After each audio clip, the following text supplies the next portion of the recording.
Today, I'm joined by Jaycee Lynn, a passionate photographer, content creator, and entrepreneur. From growing up around horses to running her own business in high school, Jaycee's journey has been all about creativity, connection, and growth. In this video, Jaycee's diving into Polarr Next, exploring how AI-powered editing compares to her usual process and whether it can actually keep up with the demands of her fast-moving creative work. We also chat about her path into photography, building a business, and what keeps her inspired every day. Let's get into it. What's up, everyone? Welcome back to another video interview. Today, I've got Jaycee Trozzo all the way from Alberta, Canada, our favorite place in Canada. No offense to everyone else, but I don't know, something about Alberta, we got lots of talented photographers. So Jaycee, why don't you go ahead and introduce yourself, tell us who you are and what you do. Hi, so my name is Jaycee and I kind of do the Western photography. I'm really big into the horses and the rodeos and just connecting with, fellow Albertans that are also in the community. Photography is something that I'm, extremely passionate about, and it's my full-time job, and it's something that I truly love to do. Awesome. I like that, Albertans. I think that's the first time I've ever heard that term Yeah. and phrase. Is that something that is used quite a bit? Oh yeah. We're strong Albertans. Let's go. You know what? I literally just met with a client. They're visiting Maui, and I'm going to do a 30-minute shoot with them. So I'll try and bust that out on them, Albertans. You are out there in Alberta, Canada, everything Western. Tell us how many animals you have. You're a pretty big animal lover. Like, give us a little scoop on that. Yeah, so before I had to move to town because land is really expensive right now, but I had ducks, chickens, cows, horses, pigs. Wow. And all we kind of just, ate lived off of our farm. So we didn't have to go to the grocery store lots unless we need, fruits and vegetables. But main source of protein was just raised on our farm. So that's Wow. um, animals. I love animals. I got lots of. I was kind of like looking through your website, your work profile and everything. You have a husky and healer. Yes, I do. Okay, so your creative photography energy, if it were an animal, what would it be? The husky or healer? Well, I'd probably be my husky. He's kind of adventurous and he doesn't like to stay close like my healer does. He kind of Okay. goes off in his own world. He is a little dumb, but we're just gonna ignore that. He's a Yeah, no, I think it would be my husky. He's quite out there. He's quite unique, and I think that Hmm. a lot of people love him. He's actually like a rescue dog. I think he's like part wolf, um, Hmm. more than husky. But no, he definitely likes to go off on his own and do his own thing and just be true to himself. And I think that's how I relate to photography as well. I love that. Okay, so take us back. What was that first spark that got you into photography? What was that passion? I think it was, honestly, one of my first sessions. I actually had a clothing company before I did photography, and Hmm. I found I was always, trying to hire photographers that matched my style, and just arranging with photographers all the time. And it kind of wasn't in my budget at the time because I was just starting out. So I bought my first camera and decided Hmm. I'd try it myself. And I did a shoot with my friend once. I got her to model for me, and I think it was the connection and how she felt when I gave her the photos, which really made me feel good about myself because I made her feel good about herself. So that was kind of my first, spark into the photography world. I wanted to make an impact on, girls and their lives, and, whoever I interact with, I wanted to make an impact on them and to make them feel good inside as well. Yeah. That made me, really love photography and love capturing, not just, what other people see, but, really embracing what people love about themselves and, showing them how the world sees them and not, masking with all their insecurities, because it definitely can make an impact on someone's life when, you have a lot of insecurities. But when you show someone a different perspective of themselves, Hmm. it's really is heartwarming. Wow, I love that. And I mean, I didn't hear anything about money in that whole origin story. Oh, So, I mean, about connections, storytelling, and everything like that. So, as far as money making, like where did you see that opportunity where like, hey, I could turn this passion into business or something I could support myself with? It wasn't, honestly, until a few years into, doing photography, I never wanted it to be about money. I Yeah. did it because I loved it. And I think that's one of the big things, about photography. I was creative and I just loved being creative and I loved meeting new people and making that interaction. So Hmm. honestly, I did like free shoots forever and I should have been charging, but I didn't because I truly loved it and I just chased, my dreams when after that 9 to 5, I worked with photography and it truly didn't make me an income until like my second year in and I was working all night and I was working all day at my 9 to 5 and I had to, make a decision whether it was to chase, something I love or to Hmm. that, I worked at a bank previously and I also loved the bank because I loved making, new connections and meeting people, but Yeah. I choose what I loved and it wasn't about the money. It's not anything about that is truly just making a career what doesn't feel like I have to work every day. Yeah. One word clients always use to describe working with you. I think it's unordinary. I have Okay. a different approach to, my sessions and my interactions with people. I generally love making a connection with my clients before anything. Yeah. If the session's like, half an hour, I will take that extra half an hour before the session just to get to know my client. A lot of my clients are actually my good friends and we go for coffee and go for supper and we make that connection Hmm. prior. So they're honestly, they're my friends. I like to say all my clients are my friends because I just get to know them on a personal level. And when I deliver that gallery, it's 100% them and it's 100% what energy I picked up during the session.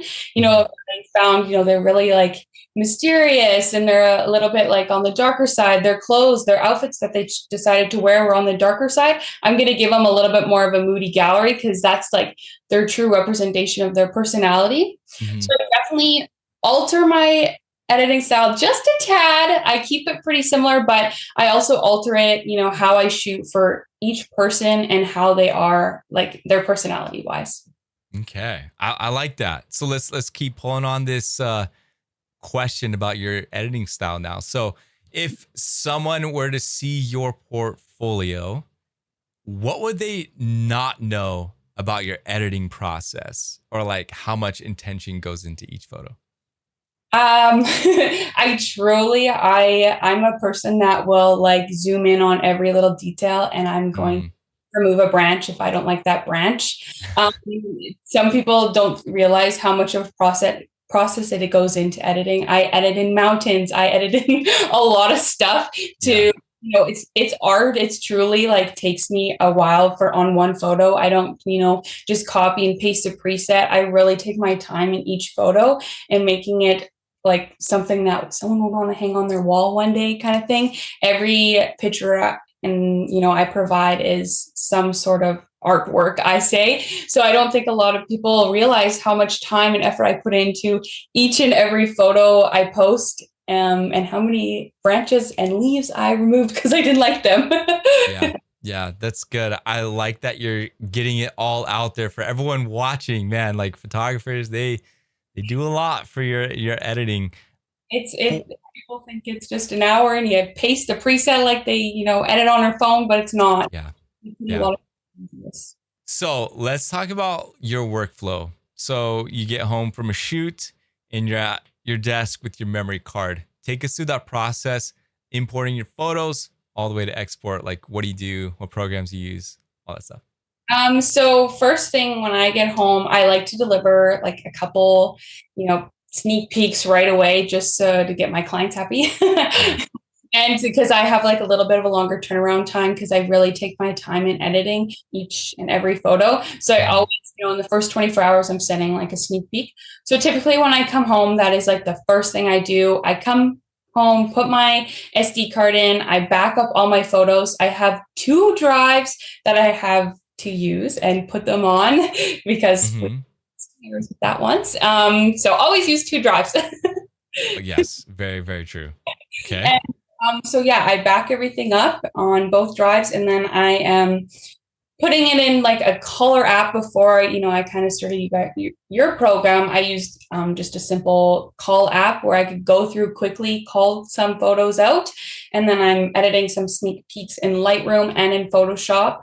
And Hmm. I, send it through Pixie Set as like a sneak peek. Um, Nice. and then, again, it's kind of the same process where when I edit the entire gallery, I go through, I edit and cull, and then I import everything into Lightroom. I edit through there. I do a lot of Photoshop work.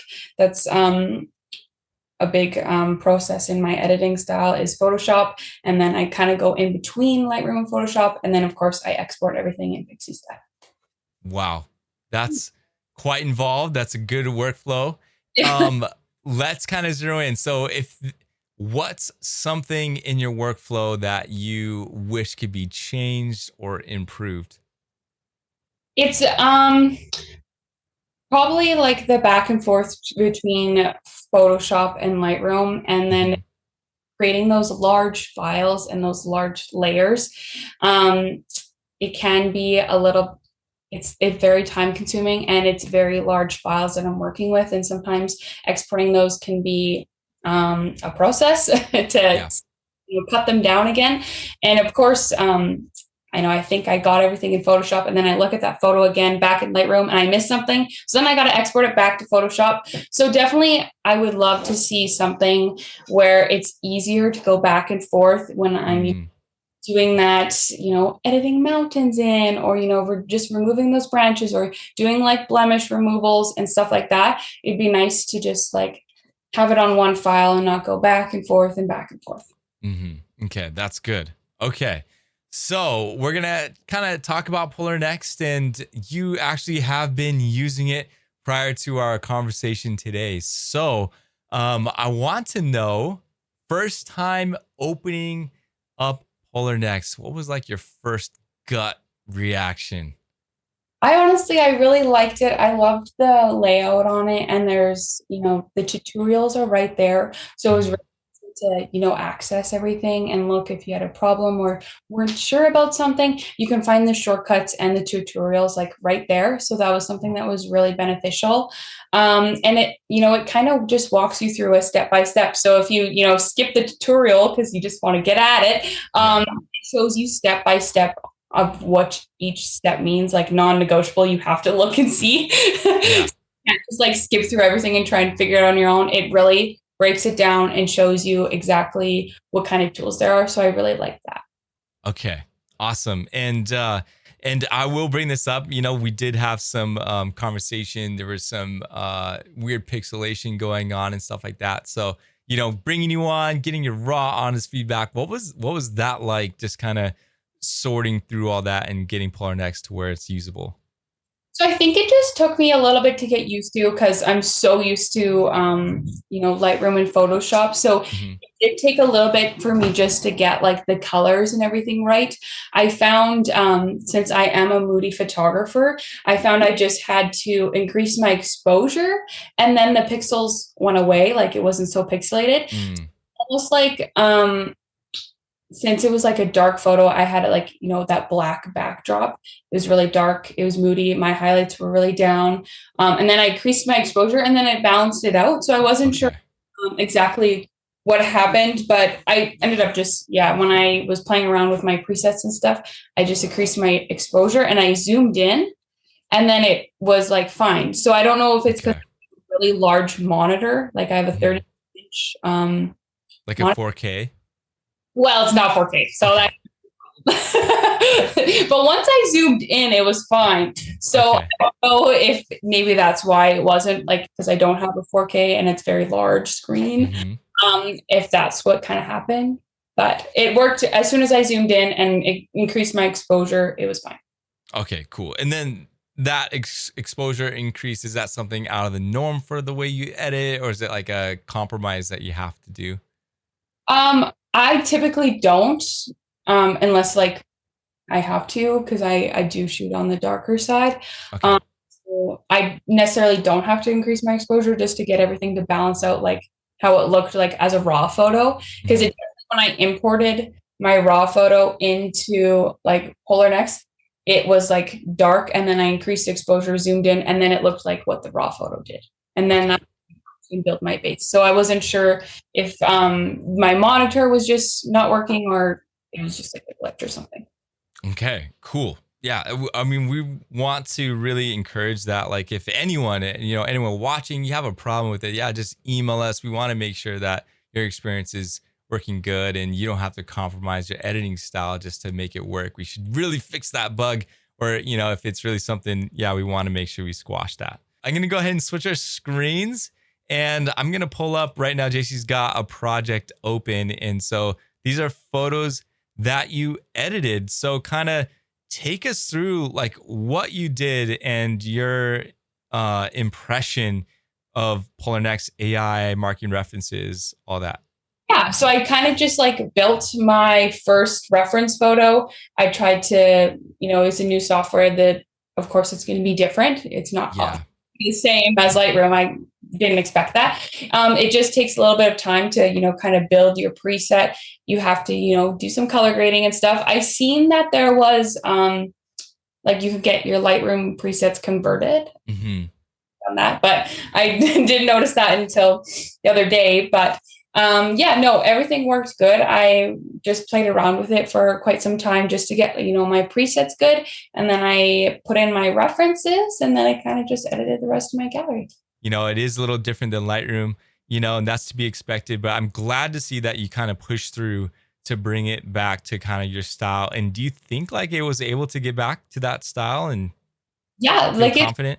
it's pretty close. The only other thing like I noticed was you can't control the profile like strength.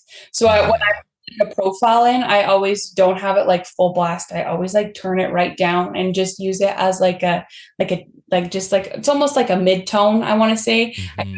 profiles. So the one thing I noticed was it's just slightly off like my normal style because I couldn't turn down that like profile to where I typically have it, but everything else was like pretty similar to my style. Okay.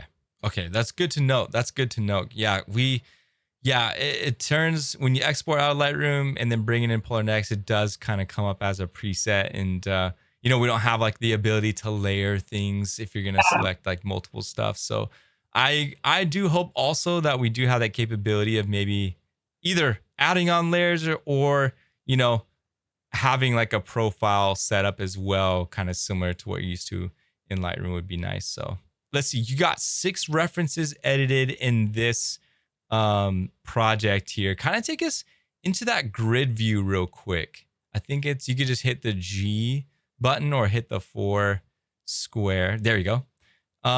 Based off only the 6 references that edited 300, kind of like scroll through and like, is it a good starting point? Point out to where like you really want to like touch up and stuff. Yeah, of course. When I like scroll through compared to like my reference photos, it is a good starting point. Hmm. I think I might like add more reference photos if I'm being honest to really Yeah. diversity. It looks like it almost looks like maybe some of the profiles didn't match on to some of them. So I think I would use more references to really train like the AI to edit exactly for my style for all different lighting types. Because this gallery, it is very similar, but it also isn't. Like I was it was like a cloudy day and Yeah. a lot of different types of lighting. I did change like some of my settings to create like different feels throughout the gallery. So I definitely would just choose some more reference photos. Like say for Hmm. ones, I would probably like set this as a reference photo, then Hmm. adjust it. Why don't we do that? Let's do that right now in real time. Let's see what happens when you click into that one. Okay, bear with me because I'm still learning. No worries. Yeah, you double click and it'll just go right into it, or you can hit that. There you go. There. See, and then it does this. That's super. So, like, what do you think about that? Just seeing it happen in real time with you. It definitely is nice. It's definitely, and it's all the same. It carries over, like I did the sky, I masked the sky. So it carried kind of everything over and kept the same kind of feel. As in Lightroom, I would probably have to, like, if I pasted a preset onto these, I probably would have had to really touch up the sky and a lot of the midtones. So it definitely is nice that it just kind of did the work. Seeing this initial edit through and everything you talked about, would you be willing to reset everything and take us through? Yeah, of course. Let me Okay. get there. So what we could do is on the top left where it says untitled folder, there's a Yeah. drop down menu, and then you can go reset project, and then you can select both of those. There you go. And let's go from culling, and maybe for this, select about 80 images. Okay, so call first. Yes. Yeah. Take us through culling. So I noticed you were talking about like your culling program. So I want to hear your thoughts, kind of how that differs from what Polarr Next is doing. So it took me a little bit to get used to, like, when they batch them together. Mm-hmm. So I actually just turned it off because I just like to see everything, and I Okay. just like my keyboard just to like go back and forth, and it's usually like a very quick process for me. I Mm-hmm. typically like I try to, like, if I did a wedding, I want to get it, say, about this size of gallery, like 300 photos. I probably call it in probably like 10 minutes. So I'm like really fast. Wow. So it's definitely was like a different style because I just don't know all the shortcuts yet. So it just took me a little bit longer. Mm-hmm. I like when it groups it together. It just takes a little bit to get used to, as Yeah. I just like go back and forth and press T, and that's how like I call. So I just go back and forth and T on the ones I like, and I zoom through. Mm-hmm. So it definitely was just a little bit to get used to, as I'm not used to like flagging images or anything like that. But I think it Okay. would be better for me when I want to like use Photoshop. I can flag different kinds. Then I'm not kind of going back and forth. What the AI has done is analyze all your images. And if you click the bottom green thumbs up, it's going to show you the strongest 85 images from the 300 here. And you can change that number on the left side. You see where it says count. You can type in like 6, 41, whatever, or you can use that slider to increase the amount of keepers it's going to show you. And what's awesome is when you click that filter tab, it doesn't get rid of photos, like it doesn't delete them. You can easily click it off, and now you can see like the entire grouping. But it's just a way that helps you to quickly cull. Because like when you come home from a shoot and you have like 800 images and you want to get some sneak peeks out, you may not have the time to cull through 800, but let's like knock it down to maybe 100. And now you're just culling through 100, which is a lot less than 800. So, yeah, I find that to be really cool. And then again, it just, signals that these may be your strongest, but you have the ability to select the ones that you want. Yeah, no, I love that. I do really love that. It's very nice. I do find this is like, and you can edit this out. Okay, no problem. Say something. So this is like super dark than what the raw looks like. So I think this is where I was having a hard time with colors and editing. Mhm. This part, it just looks like my raw would be way lighter. So when I would edit, I brought it up like 5 points, and then it looked like the raw. Okay. And then Okay. it was like when I was looking like this, it was pixelated. But then when I zoomed in, like you can tell it gets better. Yeah. Like my raw probably is not as pixelated as like this would be. Okay. So that's all I noticed. But Okay. Okay, that's good. One thing that might be helpful too in this situation, go ahead and like click it to reset it to its like normal view, and then hold down the E key. okay, yeah, that's better. So this is during culling. So culling, you don't have access to like editing tools, but we do have this little feature where if you're scrolling through and you need to select photos and then it's a little dark like this, you can temporarily apply auto lighting and white balance to it, Okay. which is like pretty cool because then you can see it. Oh, that's nice. because the score here is really great. Like great focus, great face, lighting's good enough. And then when you press E, you can easily see you can recover all those darks, shadows, highlights, and stuff like that. So, yeah, a little feature for when you're culling. Let's see this super fast culling I'm skill you got. I'll be like fast on here, but it's P.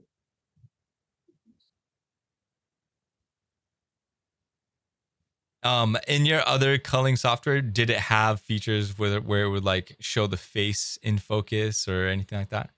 It did, but I just kind of ignored it. Oh, okay, okay. So like that stuff never really has bearing on like why you pick and everything. Just whatever's in front of you. Typically, yeah, because I do like blurry photos and I do that kind of stuff too. So when I first started out, it really mattered to me, and then I just kind of went off my feel. Yeah.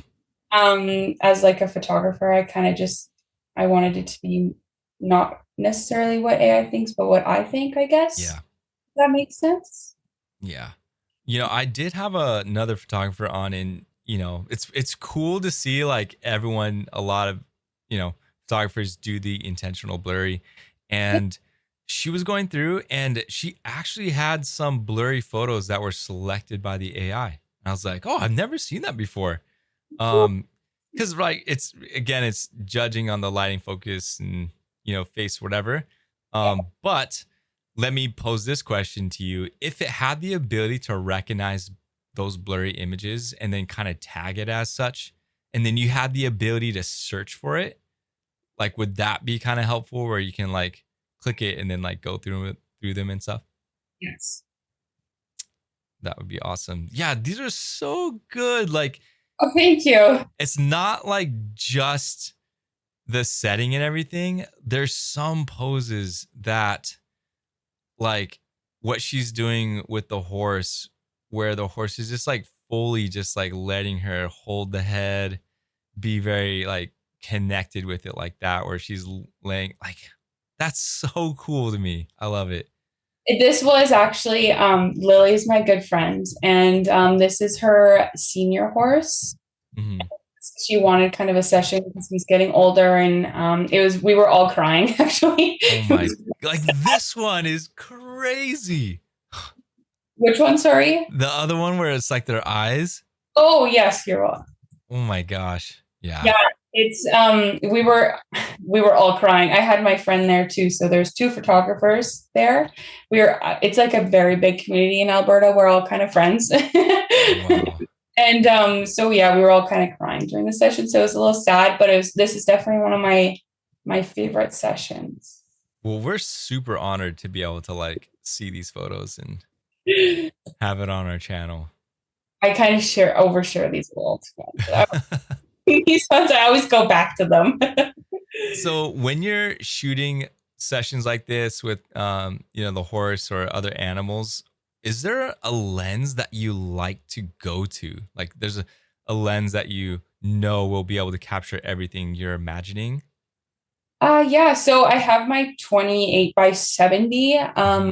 my RF lens, and I find that is like my go-to for everything. I'll have two bodies at a wedding, and I always just use that one because it's so versatile. Like I can zoom in, zoom out, I can get a lot of different shots with it. I Yeah. love the wide angle version to it, and I had a lot of people say, well, they kind of like miss the creaminess of like a prime lens. But if you're doing these like portrait sessions and you get up close to your subject, like I can get a lot of cream images with it. I just like mind your space. Yeah.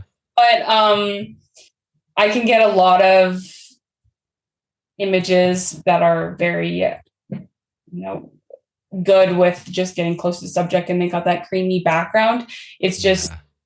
I guess, just being comfortable with your clients, and I'm pretty comfortable with them. So Yeah. I agree. I'm one of those prime photographers, and I don't own like a 24 to 70. But if Nikon were to ever release the f2 version that Canon has, I would buy that in a heartbeat. yeah, And Like I've recently been shooting with a 24 to 70. I've just been borrowing it for a couple months and Yeah. I actually have been enjoying it. And I don't know, it's just great to have on the camera. I don't have to switch lenses and you Yes. don't fully miss like the 1.4, like 2.8 still like good enough, you know?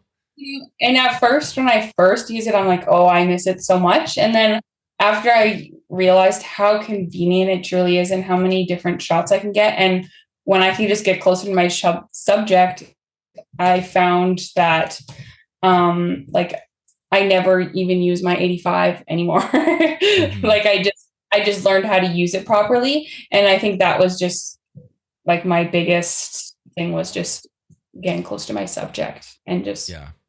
taking images that way. And then I can stay where I'm at, get a wide angle shot too. And then I got two different kind of shots without even moving. So it was really Yeah. nice that way.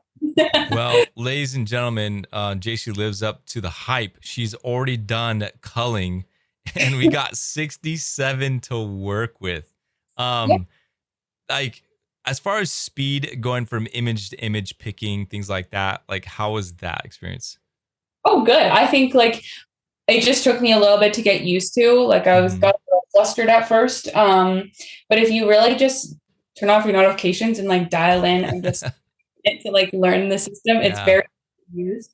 It just can be overwhelming, but everything like learning new things, that's just how it is. But no, I definitely like it because typically now, like in my normal process, I would be taking all these photos and then put them into Lightroom, but they're just here.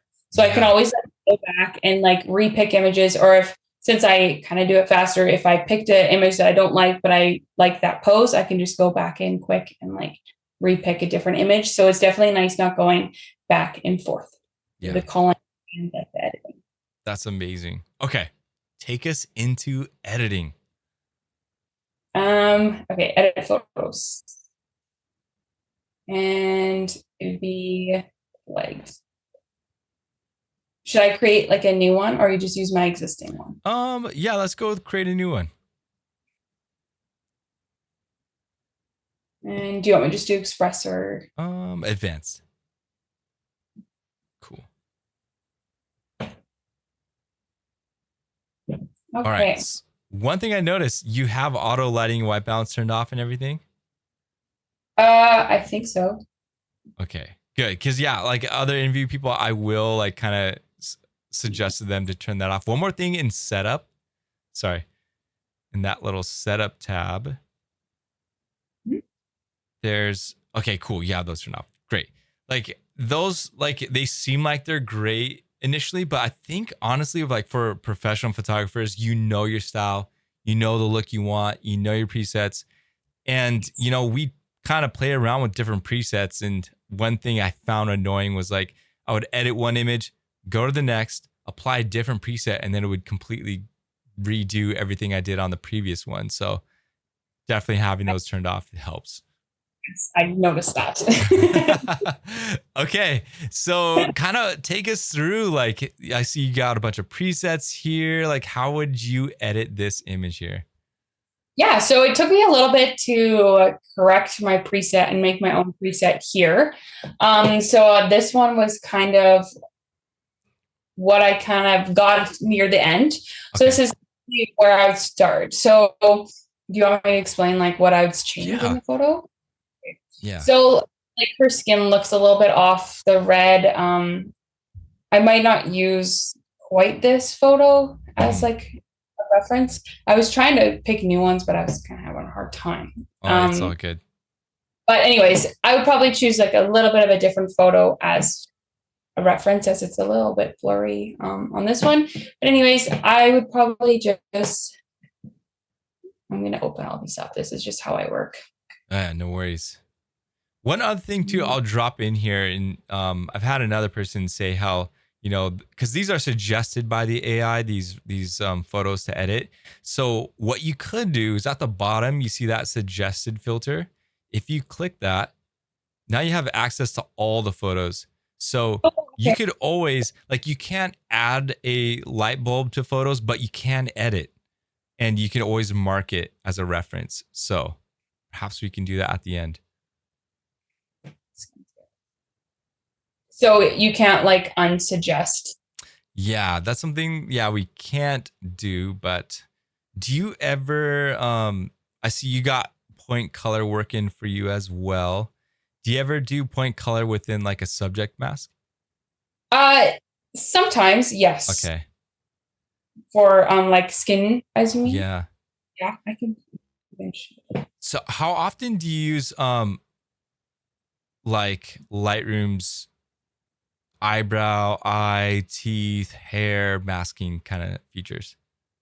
I typically do it in Photoshop. That's Okay. kind of like I do a lot of masking there and layers in Photoshop, rather than in sorry, rather in just Like Lightroom. Lightroom.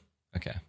I do actually. I'm different than a lot of photographers. A lot of photographers use Lightroom Classic. Yeah. I use Lightroom Mobile because I like to see it on different like pixelated screens easier. So I like True. to Yeah.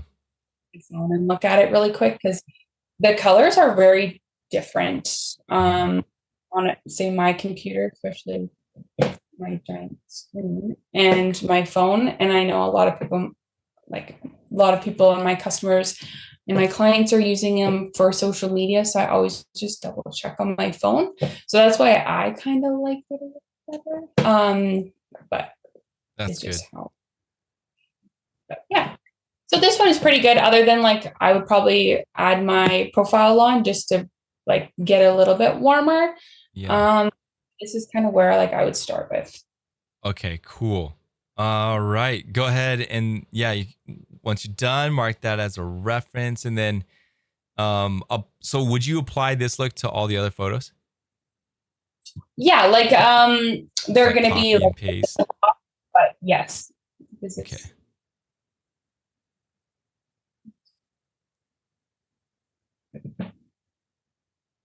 So epic. I just love this. Like, what's the weather like in Alberta? Does it rain a lot? it's right now it's we're like covered in snow. It does not Oh look my like goodness. I wish it looked like this. This is actually, Alberta's quite different. Mhm.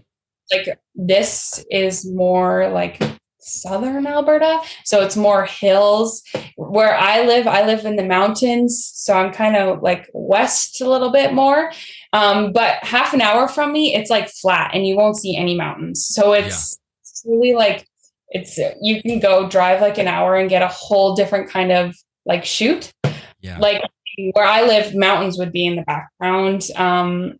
And here it's so nice. I can just travel like a few hours and like have like a completely different kind of like style. So it's definitely very versatile. No, I Mhm. don't. I was gonna do some- Wow, I like this shot. You can just take it so many ways. It's so epic. It could be like a movie poster. Yeah, I do. That's what I love about that. Like the 2870 is this is all taken on the same camera, the same lens. I honestly, it didn't really move that much. She didn't really move that far away from me. Yeah. It looks like, but it's just a wide angle lens that it's definitely it's Wow. definitely sorry, I really take my time in editing. No, it's fine. I'm just sitting back watching. I love to see everyone's process. How do you like that it just like picks out a certain number of images and then kind of like makes you to focus in on only those? Yeah, I definitely do. I kind of am like a scatter person. Mhm. I have like a hard time, like I have to do an order or I get Yeah. like overwhelmed. Even when I'm doing like Photoshop work, I have to do like it in order. So it's definitely nice just to see these images so I don't get like overwhelmed with all the other images and them Yeah. changing like constantly as I like mark them as a reference. I probably wouldn't use this one. Yeah, it's easy to feel overwhelmed when you got like Yes. this huge timeline. Yes. Especially with weddings, it can be a lot. Mhm. And I know like I do like to add like the black and white photo too. I just don't want all these to be black and white, but I can definitely. Do you want me to make it black and white so to show? So with this, I would probably suggest not when you're making the setup and doing your style.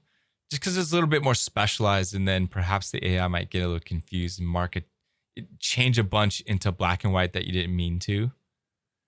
So I always I always save the black and whites when I finish my style, and then I get into it, and then I'll just like create virtual copies and then turn those copies into black and white. This was she was modeling for a brand as well. Okay. Some brand I do content for. So I always like create a lot of space in the top so I can put like graphics in and stuff. Nice. Advertising. Oh, that's pretty good. Okay, there we go. All right, look at that. We got all 7. Yeah. And we'll hit finish. Let's do that. Okay. Cool. And then again, one more time, we'll go to that grid view and then just kind of like give us that first impression again. Yeah, no, it like it almost looks like maybe I just have to adjust like the warm tones. Mm-hmm. But other than that, like it's pretty consistent. Yeah, no, super nice.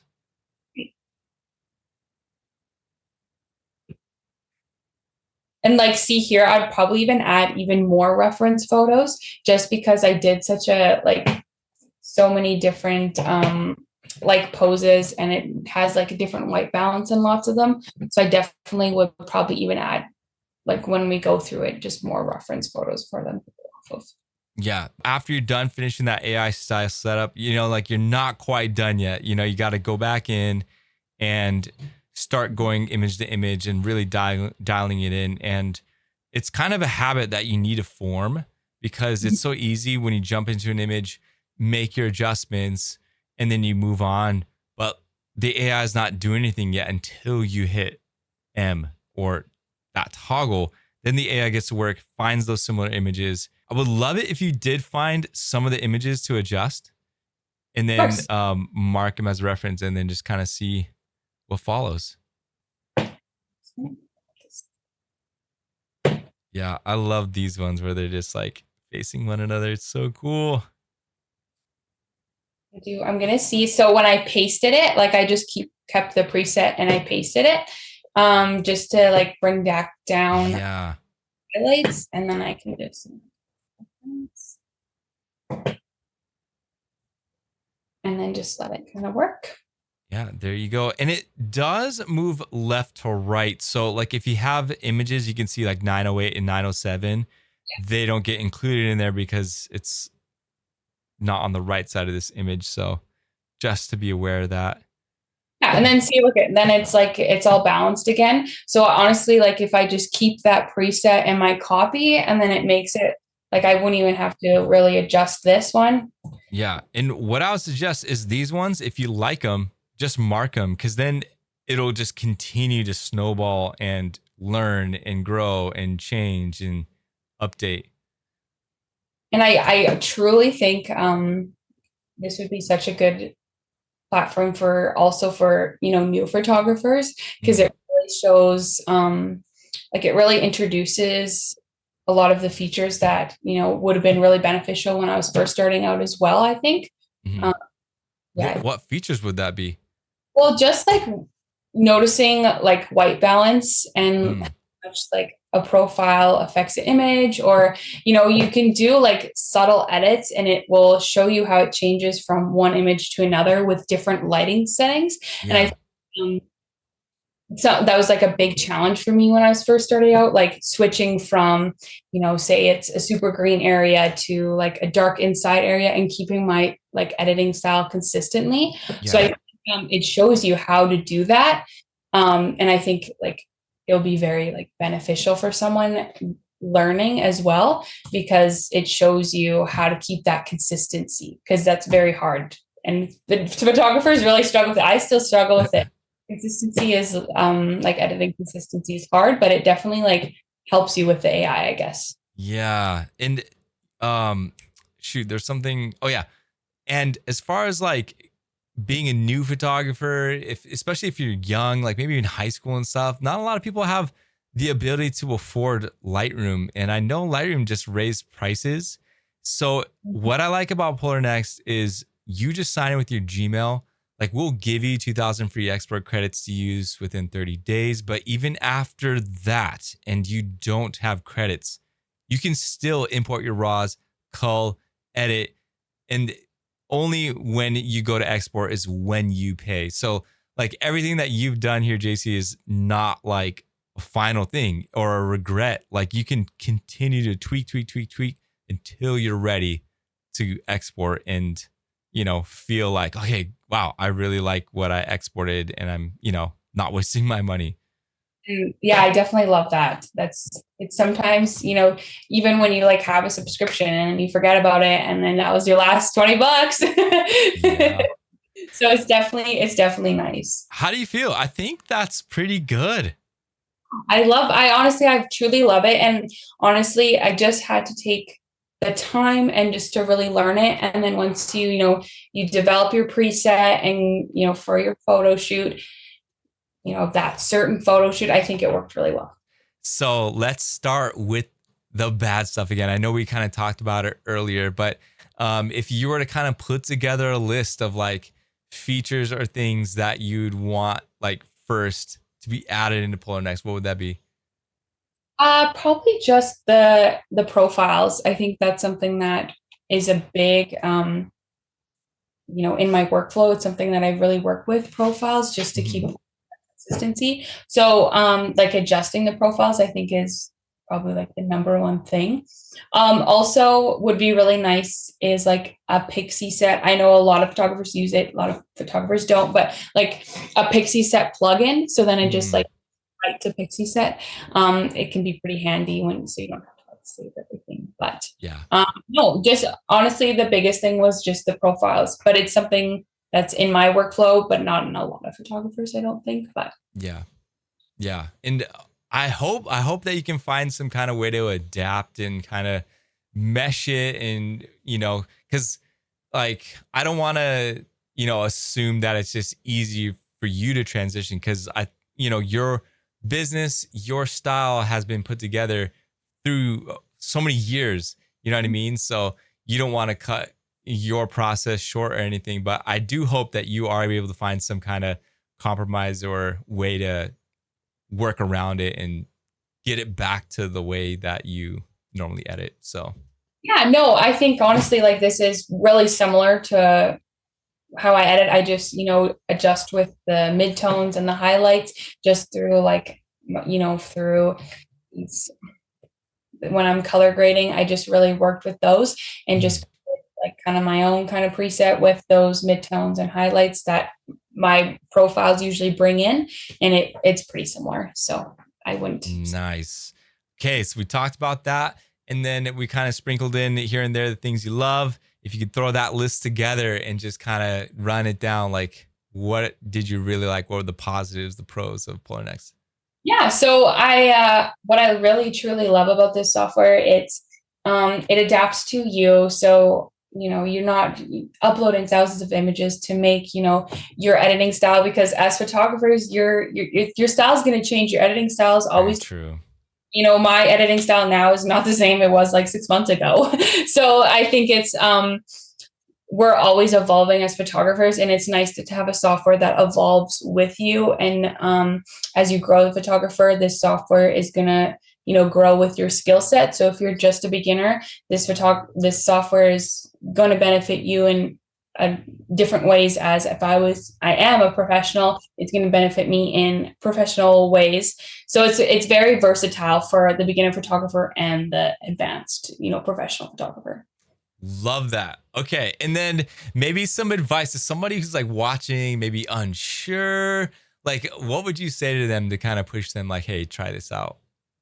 Honestly, like it doesn't cost anything, so why not? Like who doesn't love to like work for like try something out? There's nothing, better than actually trying a product before, you actually buy it. You can use all the features.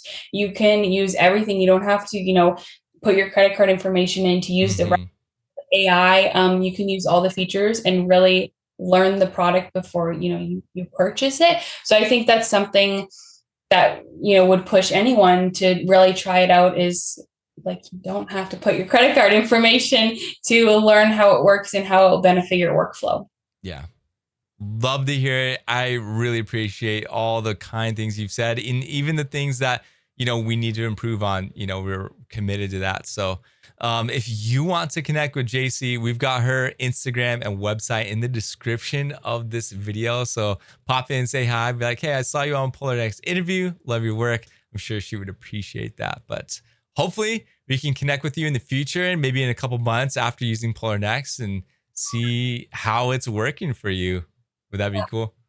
Yes. Okay. Well, Jaycee, I appreciate your time being with us here today, and we'll catch you hopefully in the near future. You. Okay. Bye-bye. Thanks so much to Jaycee for sharing her journey and honest take on Polarr Next. If you're curious to see and try it for yourself, you can sign up with your Gmail account completely free, and we'll give you 2,000 export credits to get started. That's a $100 value. Give it a go and see how fast your workflow can be with Polarr Next.